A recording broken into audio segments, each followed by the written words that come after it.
Hey guys, it's day 21, the end of week 3. Everything's going pretty good. Food that we've been eating has been going great. Good variety. Added some nuts and seeds in there as well to help balance out a few things. I want to talk about third week of sleep, which went pretty good. And interesting some stats here. We've got the total number of minutes on average has gone up in comparison to week 2 and in comparison to week 1. The times awake is staying pretty steady at 1. But the coolest thing I'm looking at is the total amount of restless minutes at night. Week 1 was 32.6. Week 2 was 30.1. And week 3 was 26.1. So from week 1 to week 3, a drop in almost 20%. And the amount of restless minutes. So if you think about that, how it looks from when I go to bed and when I wake up, I'm having more of a sound sleep throughout the night and not having too much time of restlessness, because I could go, the time between when I go to sleep and wake up could be 8 hours, but if I have an hour of restlessness, I'm getting 7 hours. So really interesting. I don't know if the food is having that sort of impact or if it's something else, maybe. Potentially eating a lot more carbohydrates and starchy vegetables, giving me a lot more mental clarity that's helping with clear mind to go to bed easier and to sleep easier. I don't know, but interesting nonetheless. So it'll be cool to see at the end of week 4 to see if that comes down again, the amount of restless minutes, which will be pretty neat. So stay tuned for that. That'll be cool to see at the end. One of the things I want to mention and talk about briefly is a lot of people have asked me about the weight loss. So I'm literally just bang on 80 kilos, so almost about 4.5 kilos I've lost in probably before I started I was starting to lose a little bit of weight. So let's just call it 3.5 kilos in 3 weeks, which is I'm pretty impressed with that, considering that I'm not calorie control, not calorie counting, and not portion controlling at all. I'm just eating, whatever I feel like that's going to fill me up, and weight just seems to be coming off. So I'm not exercising particularly more than normal, and feeling pretty good about it. So a lot of people ask me about it, and I've had people say to me that I'm trying to lose weight, I'm going to cut the carbs out. And I just kind of scratch my head, because that is your primary source of energy and your brain's only source of energy. So, if you don't have sugars going in, and it's good sugars, I suppose, not refined processed sugars that you get in, say, soft drink. What's your brain running on, and what's your body using for fuel? So, I'm trying to find a bit more research on it. It's getting fairly scientific, which is just can't be bothered when it gets to that stage. But really trying to understand how glucose is processed in the body, and how it gets changed into things, say, for like glycogen that gets stored and all that sort of stuff. So do your own research is my only suggestion, because carbs are not bad. Glucose is not a bad thing. Your body needs it.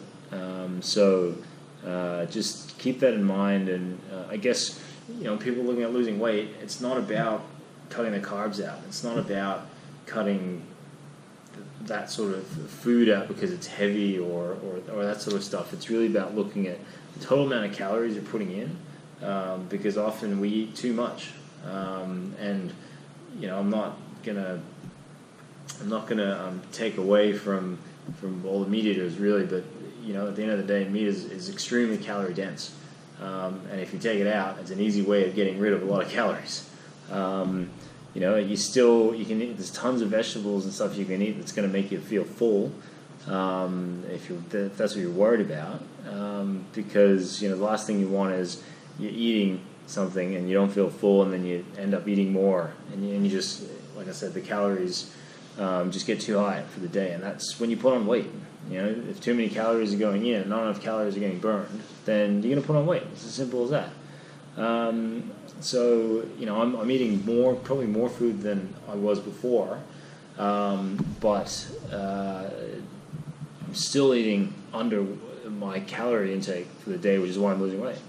I just feel full enough, and the food that I'm eating is extremely satisfying and it tastes great. So do your own research, and make sure you understand, what you're trying to cut out is actually going to do you good or not do you any good.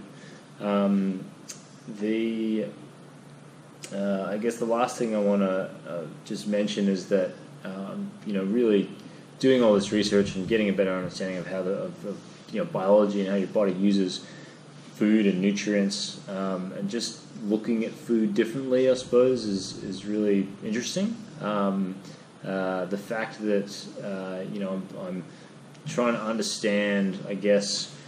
So dietary fiber, I'll give you as an example, right? Fiber plays an important role in, as we know, keeping us regular, but keeping the digestive system working properly. And if you think about all of the food that we're eating, everything that we put into our mouths to feed ourselves has vitamins and minerals and nutrients in it. And the only way the body gets that is by it being able to absorb those things through the digestive tract, through the small intestine, and that sort of thing. So if that system in the body doesn't work properly, or there's something in there that's stopping you absorbing something, don't you think that you need to be able to maximize the potential for getting the nutrients in?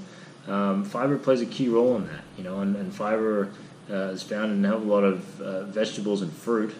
So don't be afraid of it. It's common that people won't have enough fiber in their diet, and that can lead to all sorts of problems.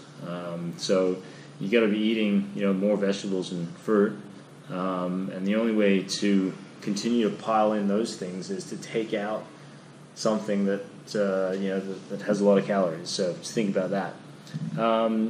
If you guys have comments or anything, if someone's got any research that they can point me to that really outlines, and it's scientific, but it's got to be simple to understand about how the body uses glucose. I started doing some research on basically, glucose coming from starchy vegetables, for example. What does it do with that? If it can't burn it off straight away, it turns it into glycogen through the process, and then it stores it. So glycogen gets stored in the liver and in the muscles, and you can have an equivalent of something like 2,000 calories worth of food glycogen stored to be able to be used.